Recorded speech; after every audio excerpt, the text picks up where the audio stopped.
Thank you, thank you. Are we okay? Do we have audio? Are we good to go? Just hold on.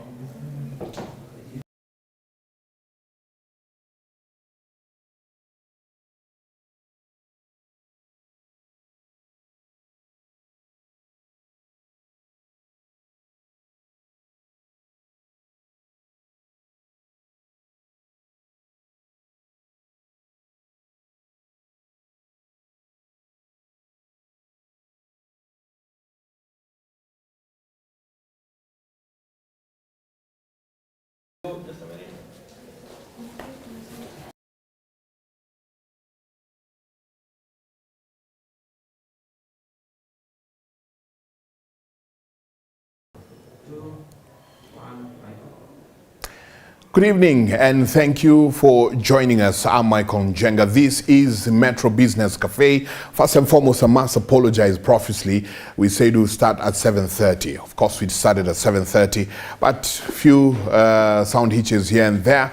We do apologize for that, but welcome. This is Metro Business Cafe. On this show, we'll be discussing and talking and looking at matters money. And as my friend Kibe keeps telling me, we'll also be changing mindset about money. We're told of a story of three people who were given talents.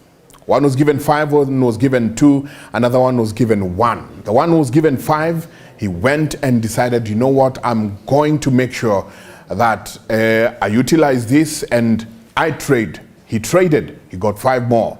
The one who was given 2 went again and decided to trade, traded, and he got 2 more. The one who was given 1, he said, I don't need to trade. I'll just put this one into the sand. And when the time comes, I'll return it to whoever had given it to us. And when the time came, the one who did not invest was told to go away. You did not think. You did not think what was in your hand. No matter how little it was, it would have given you something. And that's what we're going to be dealing with on Metro Business Cafe from today onwards. Every Thursday from 7:30 p.m. we'll be discussing about money matters and changing our mindset about money. With me tonight I have Benson Mwagi, CEO, Metropolitan National Sacco. Thank you. Karibu sana, and say hi to viewers tonight. Good evening, viewers. Thank you for joining us for this live stream. We're going to take you through a very important journey as far as business, money, and wealth creation matters are concerned. Karibuni sana. Thank you. And before I go to Andrew, I would like to know what exactly will the people who are watching derive from this? Why? Why come and start this and decide to talk about money and the mindset? Very simple. We want to give our members the financial freedom they do require through financial literacy that is going to empower them. And once they're empowered, we believe we shall be able to build better lives together. Yes. You have a membership of about? Over 75,000 members. Over 75,000 members. So of course you've been seeing different trends. People saving, people getting all their savings out, people coming for loans, people, you know, some of them, you have seen it all. What are some of the major things you'd like them to learn from these series that we'll be doing? Mike, let me first share with you that for the past 1 year, about 3 months, we have been going through a pandemic. And that for sure has affected business entities, both nationally and globally. Some of the businesses have closed down. And I believe had these people been taken through what we are just about to take through our members, the story would be different. So we believe with the insights that we're going to share with our members, it's going to be something very interesting. We're going to share with them critical insights. And again, also very important for us to appreciate that a lot has happened and it's going to happen, especially within the Sacco space. For instance, we have seen the non-deposit taking regulations taking effect last year. That means all the Saccos that previously were not licensed will now be required to be licensed by the Sacco Societies Regulatory Authority. And one of the key aspects in the non-deposit taking regulations is about education to members. Where now the non-DTS, they're required at least to carry out a one-day education session with all its members, so that the Sacco and its board, they can be able to take members through matters to do with the Sacco's products, services, and other key margin issues. So likewise, I believe, even if it's not provided in the regulations that govern us as the deposit-taking Saccos, soon the regulations will be amended. And that means that it will also be a requirement for us to make sure that we also take through our members through a similar education forum. Yes, we have conducted them in the past, but this time around it becomes a requirement that it must be conducted. The other thing that I would also like to point out is the fact that now with the pandemic, a lot has changed. On a positive note, the pandemic, despite the challenges that we have witnessed, the pandemic has equally created opportunities, and that calls for creativity, for innovativeness. And in the process, we can see that institutions have now adopted better, more efficient ways and effective ways of doing business that are even less expensive. And for this reason, we have also decided that let us be the first Sacco in this country to roll out such an education forum where we are going to make sure that it's going to be very interactive. And we'll be doing this today and for the next 9 weeks as we take through our members the important lessons that we ourselves have learned, and we would like to do the same to be shared. And we also be very keen to focus on our youth. And part of the training that we also be taking through our members is that we also want to share the same with our youth. We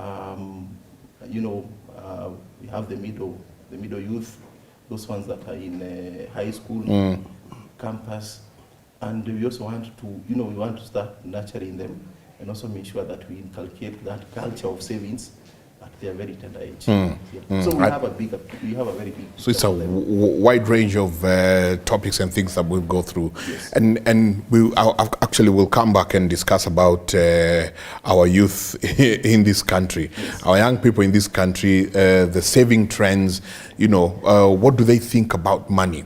When do I start as a father to teach my children about money and what money is and how to handle it? Remember, if you're watching us from home, you can talk to us. Our SMS line is 0790000333. Is 0790000333 is our SMS line. If you have any question, we will be glad to hear from you.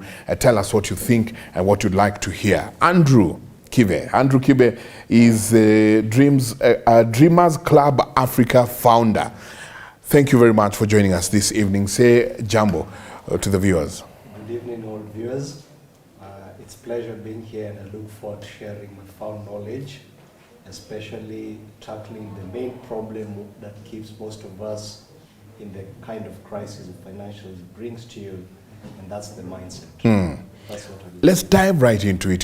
When we're talking, you keep telling me about mindset. You keep talking about for you to have money, you have to change your mindset. For you to increase what you have to change your mindset. Kibe, when you talk about mindset, what are we talking about? Money and the mindset. Okay. So, for starters, let me just take you through a research that we conducted as Dreamers Club Africa. They say numbers don't lie. Actually, data has become more valuable than oil recently. So it just goes to speak at how powerful data really is. So we wanted to understand in terms of financial literacy, the level where Kenya is at. And what we decided to do is we went up country and we chose retirees who had prime jobs. And after conducting the research, we were quite surprised to find that over 95% of them were heavily relying on pensions or upkeep from their loved ones. And so as you speak to them and try to find out, you had these good jobs, what really happened? What went wrong? You realize that to them, that is not really a concern. They've actually embraced that, and to them, that's water under the bridge. Their main concern, however, is their children who who are the working class now referring to us are actually in the same path where they were before, and every time they approach us and try to warn us around that, we tend not to listen to them. It's like they're interfering with their own personal affairs. So they try to a certain point, then they say enough is enough. So they just watch helplessly as we walk the same path as them. And so that created an interesting point of view for us. So we came back and decided to conduct another research, but now targeting the working nation. So for the working nation, actually, we just asked two very simple questions. The first one was, given the knowledge that you have today about personal finance, if you had that knowledge before you started working, how different do you think your life will have been today? And 100% of the respondents said we will have been very far. In fact, Bwana CEO mentioned something like, if I had that knowledge when I was very small, things would have been very different. So it's a common acceptance to most of the working nation. And now that triggered the second question where we asked them, and given that you've learned something, what is it that you have done or are you doing to ensure that your children gain that knowledge before they start working? And this is where now the mindset concept came in, because over 93% of them could not answer that question. On one hand, they see the effect of not having this knowledge themselves through the experience, but on this other end, why is it that I've never done anything to ensure that these children gain this knowledge? So to them, it felt like it should be common sense. If I went through this, I shouldn't let my children go through this. So why am I not being able to answer this question I've been asked? And some will actually tell us things like, that's why we take them to school, and you should back and ask them, but you also went to school. How come you didn't have that knowledge? And so we picked all this feedback that came around, and we did quite a number of research, and we actually realized the main problem was not even the physical amount or lack of physical amount of money. It was all about a psychology that is passed on down generations. And it all starts by this belief that introducing children to money is wrong, for whatever reason. And what happens, because it's something that has been passed on down generation for many years, we tend to accept it to be the truth because we found it to be that way. So I'd like to give you a simple example. A child who's between 0 to 7 years, they learn through observing. That's how they're created, through the subconscious. So I'm going to take you through that in a while. But for now, just understand that between 0 and 7 years, children learn through observing. Their conscious mind is not awakened. It's still the subconscious. So it's like a program being downloaded. So anything they observe, they get it so fast. And that's why you hear people say, it's not what you tell your children. It's what they see you do. Okay? So let's now pick the subject of money. So this is a period of 0 to 7? 7 years. Okay. Correct. So let's think about how we raise our children. Now, an average family in Kenya will have that mindset that it's wrong. So a parent, without realizing, he'll just say, no, children should not be taught about this. But the same parent is going to pick that child and take them to the shop, to the supermarket. And these children, what are they going to observe? They'll see you picking things from the shelves, then going to your wallet and paying. Now, what are they observing? There's a lesson we're teaching our children through that action. And what we're teaching them is the subject called spending. So what the children start associating money with from when they're very young, by virtue of us parents saying that they shouldn't be taught anything, by default, we start raising children to be consumers. Because every visit to the shop is a lesson. And that actually is furthered by things like, television, adverts, consume, TV, radio adverts, billboards. So our children are raised with a society that bombards only one message when it comes to the topic of money, and that's spending. So the moment they get to the age of 7, where now the foundation is quite deep. And the important thing to understand about the mindset is every experience that is repeated is like adding another layer to solidify what was already there. So imagine the number of times you've taken a child to the shops for 7 years. So you're just building up that. And all I'm foundation. teaching them is spend. Spend. So I'm putting Exactly. up layers of spend. So that's the foundation we keep for our children. Now when they get to the age of teenage, where now celebrities come in, the celebrities show them what to spend on. So big cars, fancy houses, all that. Now, the first few years, money is for spending. Later, what to spend on. Again, the subconscious in the mind starts speaking. When I get money, this is what I want to buy. When I get money, I'll buy a nice car. This is what. There's nowhere we take them through what the celebrities had to go through to attain that. To make that money. Exactly. So our children cannot appreciate the process. And that's why when we get to the age of about 18, you can see how they behave. Everyone is trying to find ways of making money quickly. And once they get it, they're very specific on the things they want to do. It's material things, because that's what we've exposed them throughout the years. Now, once they get to the, the youth part, we start blaming them. Look at these youths, life is tough, they don't know this, they should be investing. Where were they supposed to learn this from? At home, we don't teach them, our schools don't teach these things. So we've left them in a society that has basically done that work for us. So that's where the mindset comes in. Now, by the time being you're around, you've gone to university or college and you're getting your first job, when the bank comes to you and tells you, you qualify for some unsecured loan, it's like manna from heaven. Yes. This is what we've been waiting for. Okay? There's nowhere you've been taught anything to do with borrowing. So you don't know there's a difference between what we call good borrowing and bad borrowing. The only thing you know is just spending. And here's someone who's coming to tell you, here's money. So what do you naturally expect? They'll take the money, and so many of us have fallen victim into that. Our first job where we started working, the first thing we got the loan, we quickly went to buy a car. Right? So the mindset, we realize that's where the problem starts. And that's why you see we have the retirees who are complaining about the working nation. And when you come to the working nation, they're blind to the fact of how we are damaging the young ones as they're growing. So there needs to be an overhaul, starting from the younger age, and we ensure that we start now teaching these things going up. If we do that, then you're exposing these children to other subjects of money. When we started, Mike, you've talked about the 3 people. The one who's given 5, the other 2, you get? Yes. What you're alluding to is investments.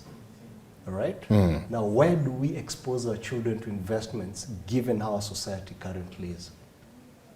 There's nowhere. So how are they supposed to learn these things? And it's quite interesting, because if you look even at how adults approach it, I've realized that I've really messed up in my past, so it's time for me to make a change. So what do? They enroll for a 1 or 2 day course. So you've actually built up this foundation of consumption for all these years, and then you expect that you're going to go for 2 days course and you're going to undo all that. And you realize that. And do 40 years of spend. Exactly. So even the ones who are teaching them, that's why this program for Metropolitan National Sacco is very important. It's because they understood the value of tackling the mind first. Because the starting point should be, how do you reprogram the subconscious first? Okay? And with time, I'm going to explain how it works by the board so that the viewers can actually see the impact of that. So it takes time for you to actually reprogram that mind. But the problem is when you're starting, you're going to reach somewhere and you feel this thing is not working. So you give up. You give up because you're not aware of this monster behind you that was programmed in you. So at Dreamers Club Africa, we teach these things from 5 years old. And I can tell you for a fact the wonders we are seeing with them, because you've probably been very right from the word go. The results are just mind-blowing. And that's why you keep hearing me mentioning mindset. And I want to come in here and Benson and ask, you have so many people coming in, all ages, you know, saying we want to save. But at least by the time the regulator is saying, hey, look, let's take a pause. Let's make sure that we train all our members on matters money. It means there's a certain trend that you're seeing going on. A trend where somebody saves because they want to spend in their old age. They're not saving because they want to grow on any other thing. So you save. Then the day I retire, withdraw everything and spend before I die. So what are some of the traits you're seeing? What are some of the things you're seeing with your members who come to you from whatever age to where they are? Yeah, thank you so much, Bwana Michael. I think from my own experience, what I've seen, because I've been a Sacco for a number of years, is that most members would prefer to get an access to the loans even before they start saving. They actually save because it's a requirement for them to save for them to be able to access facilities. And we even tried, because we even had a product where we could process and disburse to our members. And then instead of now requiring them to have saved maybe a certain amount of money so that they can qualify for the facility, then we could disburse the loan and retain whatever they ought to have saved initially. And actually it was our most popular product. But along the way we realized we were actually messing up the lives of these particular members, because that culture of savings was not in their minds. And if you look again, if you look at what has been going on, especially at the national policy level, the government has also been, making, a lot of changes, a lot of requirements. For example, previously we were not required by our regulator to provide what we call the sectoral lending report, which again now we are providing on a monthly basis. And the main aim of this is because, again, the government wants to see the impact of the loans being taken by households. How do they impact their lives? Be it in education, be it in farming, be it in construction, buying land and all that. So what I can say is that again, we have not been able to have a system, not we as Metropolitan National Sacco, but generally across the industry, a system that would monitor when a customer comes and borrows money from us. We're able to follow up that the money eventually ended up, meeting or in better use to the proposed or intended use. So again, I think along the way, those are things that we also need to put in place. But generally, what we have seen, and the more reason why we are now conducting this education, is that there's a gap between, members getting that information, especially on financial literacy. Because again, at the end of the day, what are we striving to achieve? We want our members to get this information, to use it well, so that they can have what would save financial freedom. And eventually then the Sacco will also be in a position even to develop or even look at the existing products and see how they can be repackaged so that they can end up assisting our members. He said something that when I was growing up, that was me, He said that we hear of loan products. We don't join banks or SACCOs or other financial institutions because we want to grow in saving and growing in assets and everything. And the biggest thing, and this is where I'm thinking all of us, when Benson sends his sales team to me, the sales team tells me, this is your credit. This is the way your credit track is going. If you save with us for 3 months, you'll be able to get a loan of, say, 2 million shillings. And I don't hear anything else. I hear 2 million shillings loan. How do we disconnect people from just hearing the loan part of it, but to see growth? Yeah. Well, it's quite deep because it requires a process of education. It's said that, from the scriptures, my people perish due to lack of knowledge. Yes. I think that's one of the things that is really underestimated. But then you come back and ask that question as a teenager. Where would you have got that information from? It's not taught at home, and they're not taught at school. And so, like I mentioned, it becomes a revolving problem for three generations that is carried on one after another. It's become so used to us that we've looked now at it as a normal part of our lives. I mean, it just takes you to take a step back and you'll realize, whoa, this is not the way. I mean, look at Indians in our country. You walk into their shop, don't you see young people in their shops? What are they doing? Through observing, kids are starting to pick out. I was privileged to have studied with them when I was doing my A-levels. And I remember the shock that I received before I was able to adapt into the environment. It's simply because of how we are raised up is very different.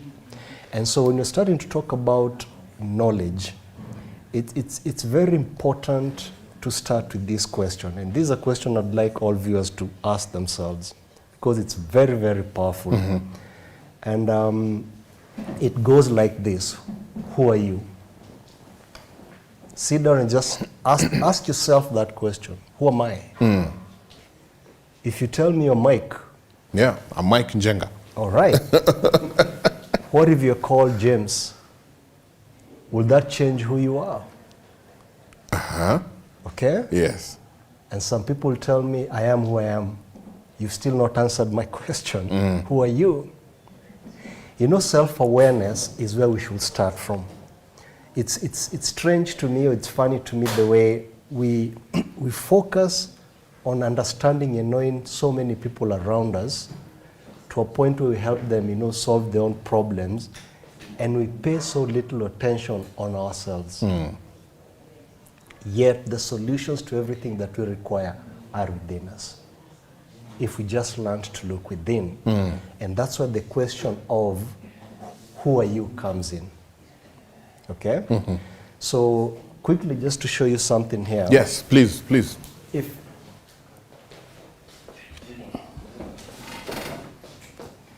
And this is very important for viewers to understand. So I want to look at it from a point of view, let's say from religion. We are told that in the beginning there was the Word. So what I want to do, given my background, is I want to sort of create a model that can make us visualize, because that is going to help us understand who we really are. So let's assume this is all that was there. Okay? So this is the beginning. Now we are told that in the beginning there was the Word. So this is the Word. And the Word was, okay? They say it was God, whatever you want to call it. Now, the question becomes, if the Word of God decided to create something like, let's say, a mountain, is that mountain inside or outside this? It's actually inside. It's actually inside. Inside that beginning. Exactly, because there was nothing else that existed where? Outside. Yes. Okay? And so you being inside here and other mountains and things like those ones, all of you collectively are made up of what? You cannot separate yourself from all this. Okay? Because you're part of it, you're inside it. Right? Yes. Then it goes ahead and tells us, out of all the creation within here, He specifically created you and I in His own image and likeness. What does that tell you? God is the creator. Yes. So if He created you in His own image and likeness, it means you're what? When He says, I created you in my image and likeness, I'm a God. you're also a creator. Yes. Oh, okay. You're a creator. Because I'm creator. all right. You get? I'm learning. Kiwi, I'm Exactly. learning. So that's a very important topic that people should really understand. That's from a religious point of view. On science, you can just come and take up, they like doing things from a very practical point of view, data, okay? So they want to understand where a human came from. What do? You pick the tiniest, you take a sperm, you break it down through chemistry, you end up having an atom.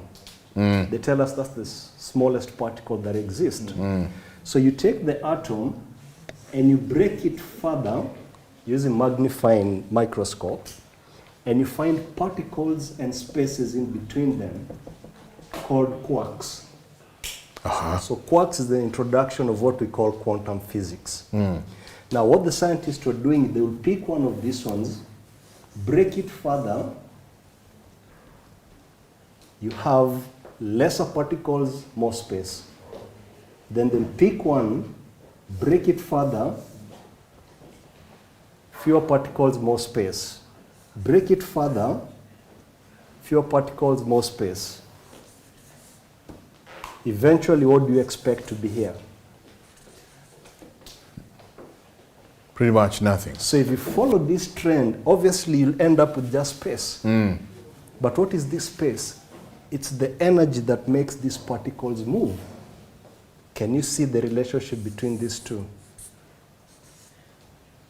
So whether you're looking at it from a religious point of view, you came from a source of energy that is creative. From science, you also came from a space of energy that is creative, that everything else came from. And that is in you. And once you understand that, then the next step should be, if I'm a creator, what is the creation process? So the creation process goes into 3 steps. Number 1, it starts with a thought. There's nothing in this world, Mike, you'll ever see or pinpoint that did not start from a thought. Here. Yes. So that's the first engine of creation. Okay? So when God tells us He created us in our image, we need to understand that we are always creating. It's only that we do not know, because we're always thinking. We're always thinking. We're always thinking. Yes. Okay? Now the second step of that is word. Now word can come in different forms, writing, speaking, if you combine. So the more you're precise, you start attracting. So the best way to think about the creation process is to think of your mind as a magnet. What you think about, you bring about your life. The more you think about it, something, and you're passionate about that, you attract it to your life. Now the third one is basically a repetition of these two over and over. So if you look at your life, you'll realize, so the things you keep thinking about a lot are actually happening around you. And that's even parents tell children, be careful of the company you keep. You keep, yes. Because that also affects your thoughts. Because when they're speaking, you're listening to them, and there's something you're processing about what they're talking about.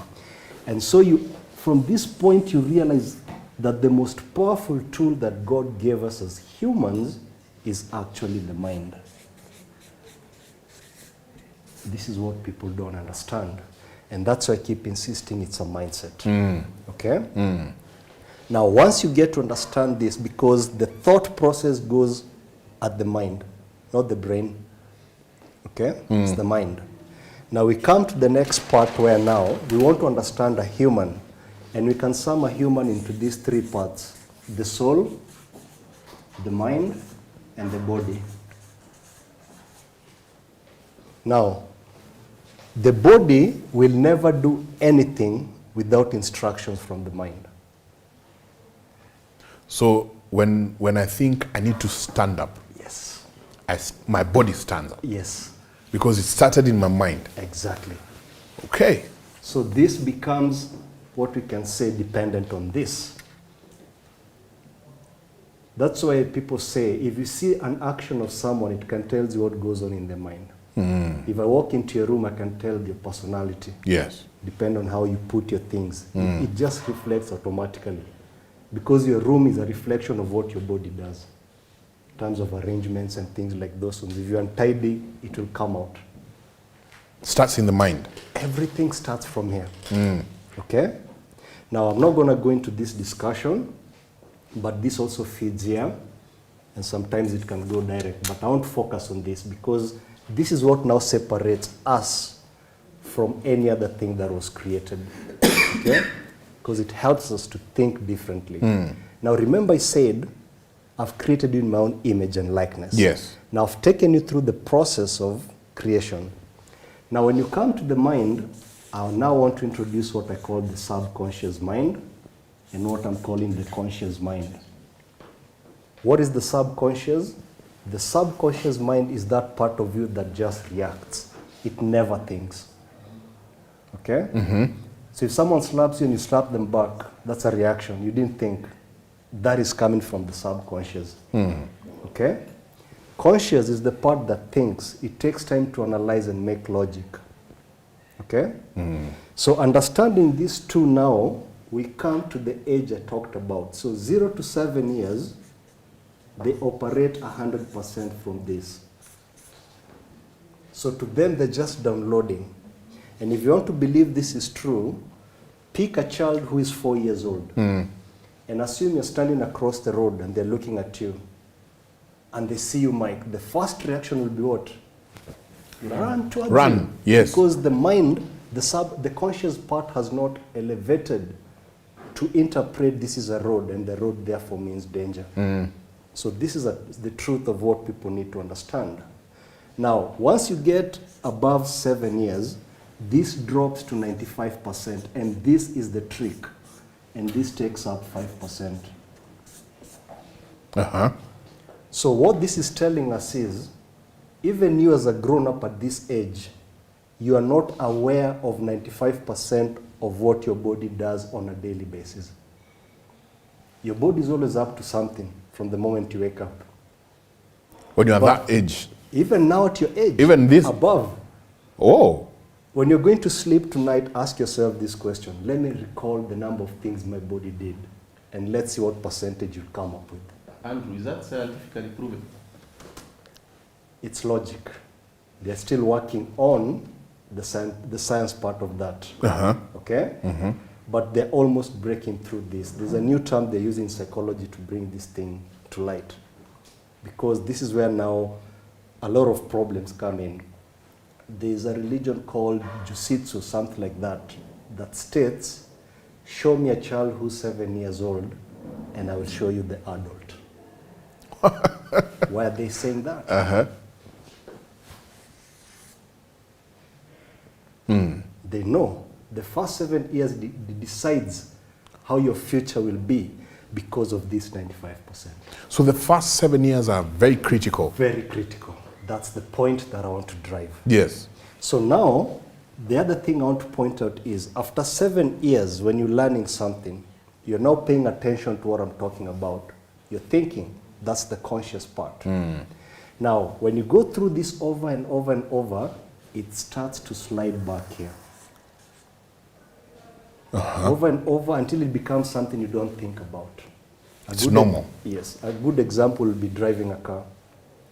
So when you're starting when you're 18 years, you're being told, hey, step on the brakes, do this, do that. You're trying to coordinate a lot of things. That's the conscious trying to work. But 1 year down the line, after you're very good in driving, you don't even think. You just get into the car and you walk. So it means that experience has sunk into your subconscious mind. Now the trouble, and why I keep saying is the mindset, is we are not privy to what is actually behind here, what I'm calling the subconscious. So this is 95%, this is 5%. Now, when we raise our children to be consumers to the point where they're 30 years, that's when you're going to attend a class of finance, then you're coming to deal with this monster. Because this monster has the wrong mindset. But you're not aware of that. So when you're being taught, it's the conscious that is thinking, this is making sense. So I want to go outside there and put these things into practice. So you try the first time, that it's not working. Why is it not working? You're not aware of this. So for viewers, this is very important to understand that it's not that it's not working.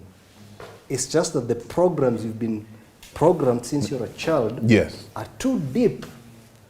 For you to actually bring this thing down and replace it is going to take time. So the way we are wired from 0 to 7. Rewiring now will have to take time. Exactly. Because it took the same time to build that. But now, depending on how aggressive you are and how passionate you are, you can knock this thing very fast. And that's why they say surround yourself with people who want to achieve the same dream as you. Yeah. Because now that becomes a collective thinking, which means the energy is coming from all people around this. So this is very powerful. And this key thing that I wanted to take the viewers through. So when it comes to money, understand that there's a way you've been programmed to work against what you wish to achieve. And so you need to understand that the first point of contact should always be reprogramming your mind. And that is going to take time. Even before you come now to the knowledge, you need to be aware of this person here. Yeah. You know, it's mind-blowing, Benson, because I keep thinking the things we have gone through, the things we have been programmed, then here I am bringing up a child, not knowing myself that the first 7 years of my life were very critical. And I start bringing up another human being, taking them over and over what I went through. Exactly. They will again come and take another human being. And this is the reason why now you have decided to come and start rewiring people, start doing this. I want to take you back now to a very critical point where you talked about you also want to start now thinking about the young people. Yes. Not just their mothers and fathers who are coming to save with you, because clearly with what I'm seeing here, the way I'm wired, I'm going to wire somebody else. Sure. I'm going to wire somebody else the same way. So what methods, what inroads, what are you doing, especially with the young people? Because I'm seeing, like, as Kibe is talking, this is where we really need to be, even to those parents who are watching tonight. Mike, allow me to take you back a bit, some 10, 15 years ago. The experience we had with our members is that hardly would they make a decision as far as borrowing is concerned.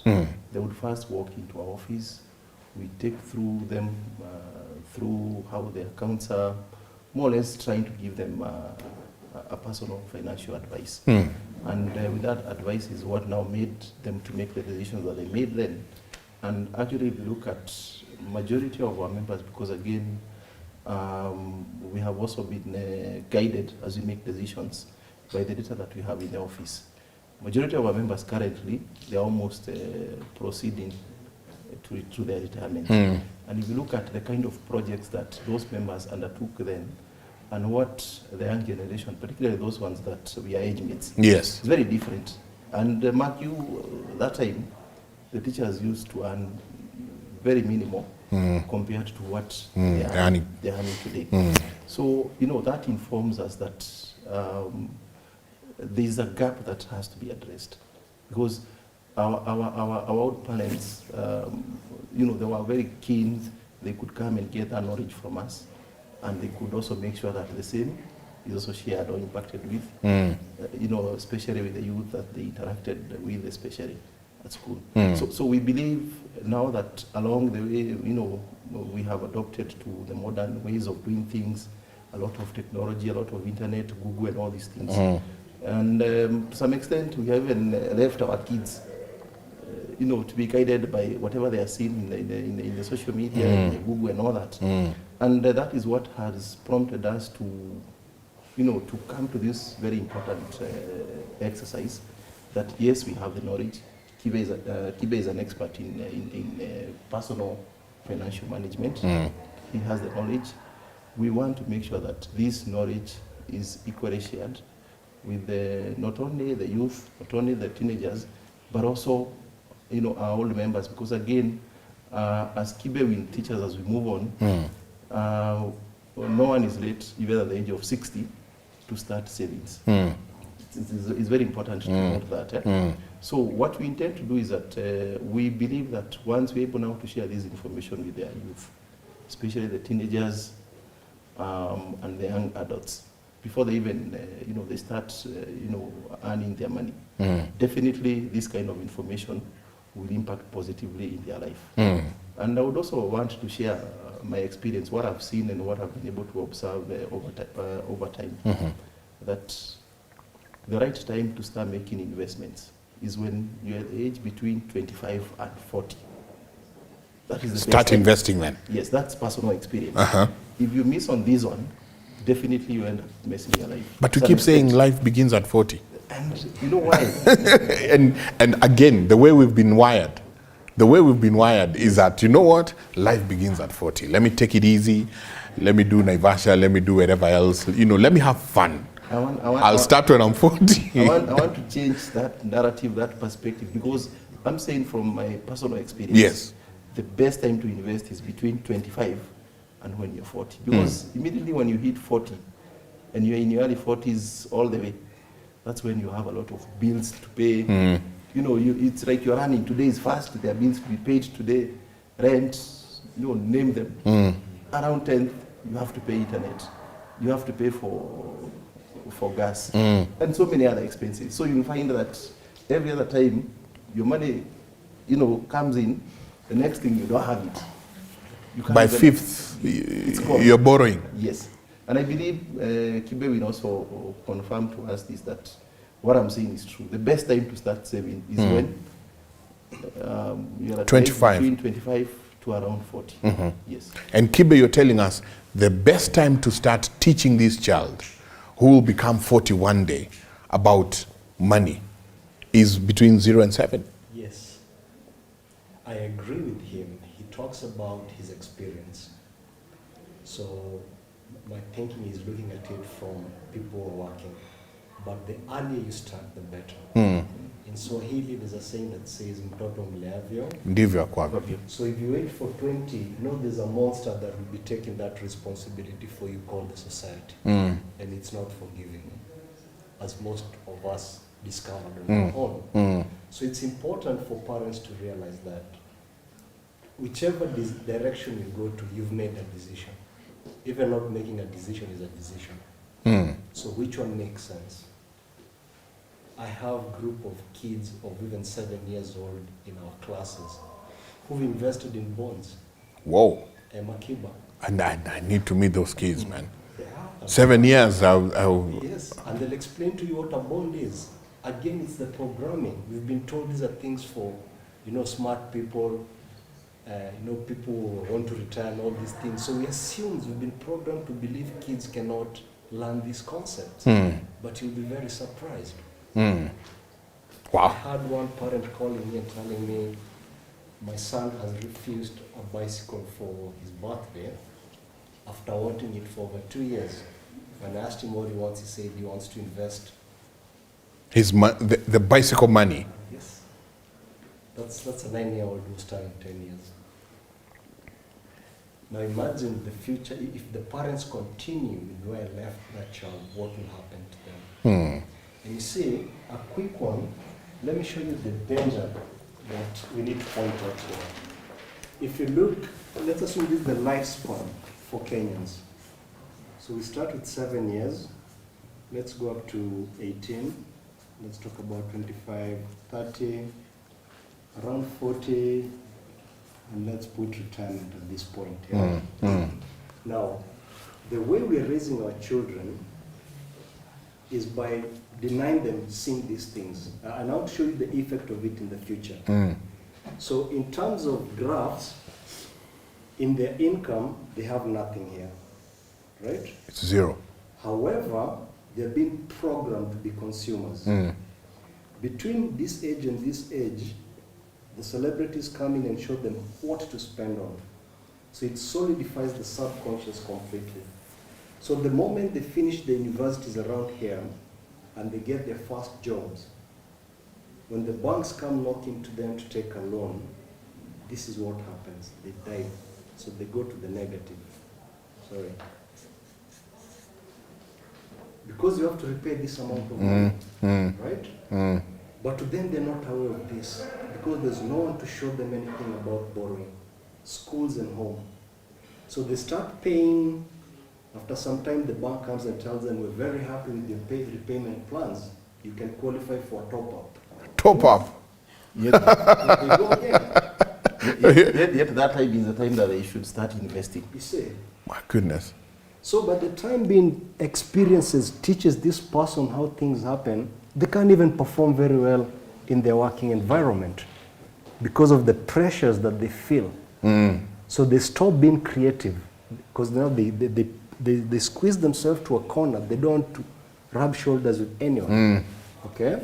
And so according to analysis, we realized that people were able to clear their loans around just before retirement. Now, when you're coming here, you're thinking, should I start my business now? Because that's what everyone wants to do. Yeah, I mean, you're in your, Okay? So in they your feel, 60s. yeah, let me wait until I retire, and then the handshake I'm going to get, I'm going to plug it into the business, which now brings me to a formula we use in Dreamers for developing a skill. We say skill is equals to the right thought. I told you everything starts with the thought, The mind, right? yes. Solid thoughts. Yeah. And then you have the right knowledge. And then plus practice. This is the formula we use. If you get the wrong thoughts, then this won't matter. So it all boils down to thoughts. Exactly. That's why it starts. Everything starts from there. Mindset. Now imagine this person retiring here. What are the thoughts he has? Yeah. What knowledge? Does he even have any knowledge on business? I mean, I'm putting up a warehouse because my friend Benson has one. Ha! Which now goes to entrepreneurship. How do you come up with business ideas? You see, because of this fear, you stop thinking. So by the time when you're retiring, you fried all your thinking cells. So the only thing you can do is look around at what others are doing and pick an idea. And that's why a program, the one they're doing, is very important. You can't expect to teach people for one day and you get value out of that. It has to be consistent, where they can engage you, ask questions, then they reflect back, they come next week, they learn something else. So the trend is when they come here, no knowledge, no thoughts. But they quickly put all that money because there's another thing driving them. The fear that the pipe that used to bring money for them has dried up, so I need to substitute. So anything that seems viable, they'll put money into that. And now we go back to why the statistics I showed you about our research. Yes. It tells you now why they are heavily relying on pensions and upkeep from their children. And like you rightfully said, and then the problem comes, we are not listening here, neither are we teaching. So it becomes a 3-generation problem carried over and over and over. So we hand it over and hand it over and hand it.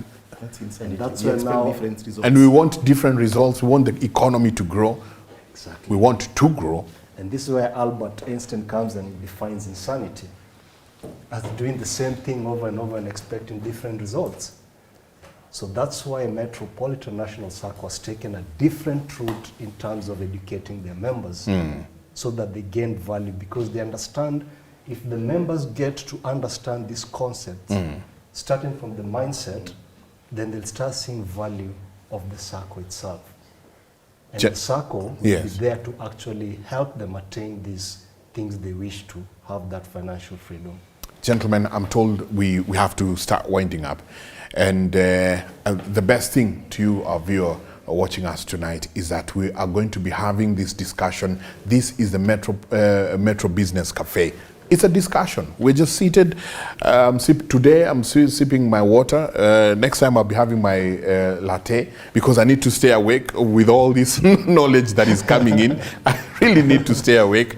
Benson, as we wind up tonight, what's your take home? What would you like the viewer tonight to understand, and the kind of programs that we have for the next couple of Thursdays? Thank you, Mike Jenga. And what I would want to confirm to our members is that we shall remain steadfast in ensuring that this becomes a reality.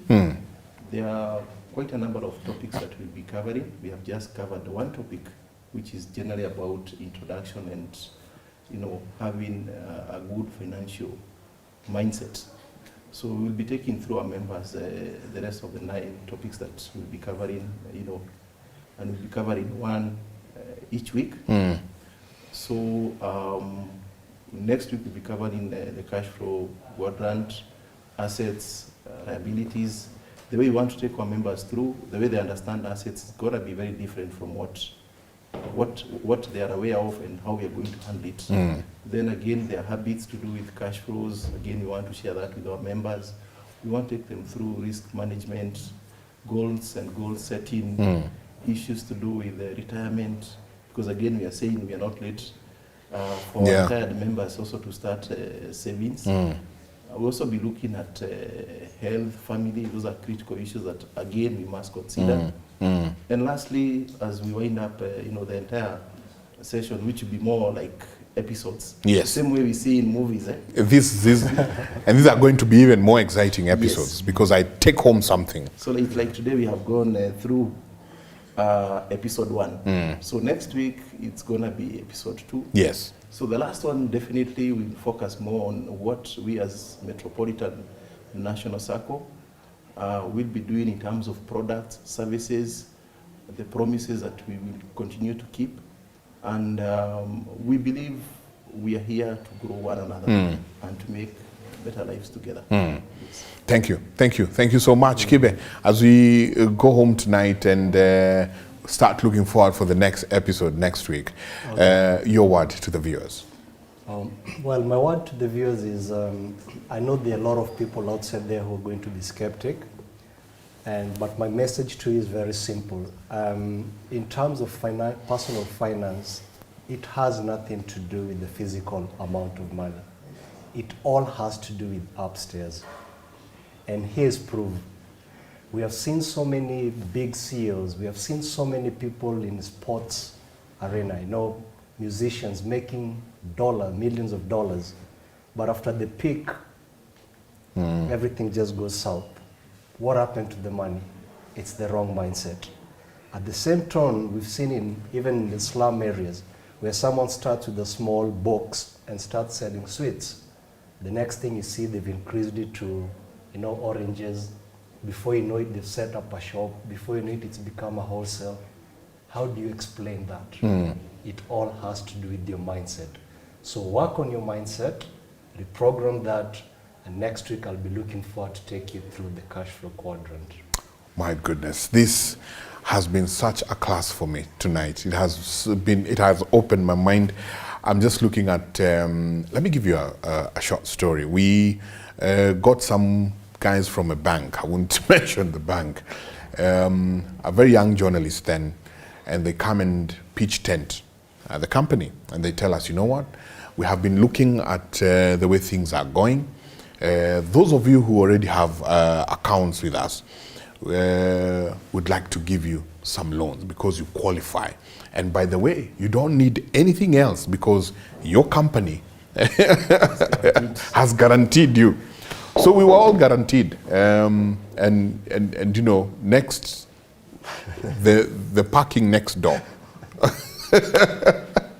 The parking next door, you couldn't find any space. Right now, as we're speaking, the parking next door is now being charged. Because the mindset that guy got was that, you guys have come with your cars. Now I'm going to start charging for this parking. So remember, I'm paying for my car loan, but he's making money through the car that I'm paying for at the car loan. It all starts at the mindset. Let me tell you, the take home tonight for me is that what is it that you're thinking about? Who are you hanging out with? What are they saying? What are the things they're bringing into your life? What are they saying about money? Are you hanging out with people who just want to go and spend? Are you hanging out with people who are telling you we need to expand? Let's put our resources together and expand, because Kibe, you rightly told us that when whatever I think about, then the mind becomes a magnet and I start attracting. What are you attracting tonight? You cannot hear this anywhere else, only on Metro Business Cafe. We will be doing this every Thursday from 7:30 to 9 p.m. Remember, you can talk to us even before we come for the next show. You can keep on talking to us. Our SMS line is 0790 000 333. That's 0790 000 333 is our SMS line. Talk to us and we will come back and have a chat with you. My name is Michael Njenga. It's been a minute and it's been a wonderful, wonderful time learning about our mindset. See you next week. My goodness. Wonderful. It's been a class for me, man. Oh, there's no that 5 minutes from last week.